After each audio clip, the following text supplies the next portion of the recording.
Təşəkkür edirəm Əli müəllim. Hörmətli həmkarlar, Azərbaycan Respublikasının Prezidenti tərəfindən bir məktubla Milli Məclisin müzakirəsinə təqdim edilmiş 5 qanun layihəsinin mahiyyəti Milli Məclis tərəfindən 26 aprel 2022-ci il tarixində Cinayət Məcəlləsinə qəbul edilmiş dəyişikliklərlə bağlıdır. Xatırlatmaq istəyirəm ki, həmin tarixdə narkotik vasitələrin qanunsuz dövriyyəsinə və narkomanlığa qarşı mübarizənin gücləndirməsi məqsədi ilə Cinayət Məcəlləsinə müvafiq dəyişikliklər qəbul edilmişdir.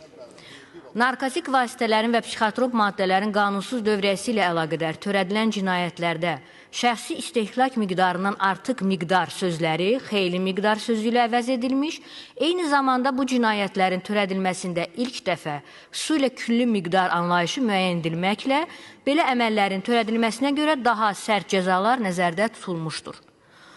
Eyni zamanda xatırlatmaq istəyirəm ki, 2022-ci il tarixdə Cinayət Məcəlləsinə qəbul edilmiş dəyişikliklərin qüvvəyə minmə tarixi yeni siyahıların qüvvəyə minməsi ilə şərtləndirilmişdir və həmin dəyişikliklər qəbul edilsə də hazırda qüvvədə deyil və yalnız hazırda müzakirə etdiyimiz qanun layihələrinin qəbul edilməsindən sonra onlarla eyni gündə qüvvəyə minəcək.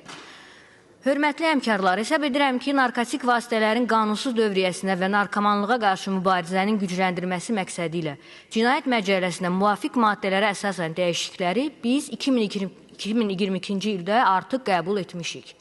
Və bu baxımdan bugün Cənab Prezident tərəfindən təklif edilən yeni siyahıların qanunla təsdiq edilməsi olduqca vacibdir, zəruridir və həmkarlarımı layihəyə səs verməyə çağırıram.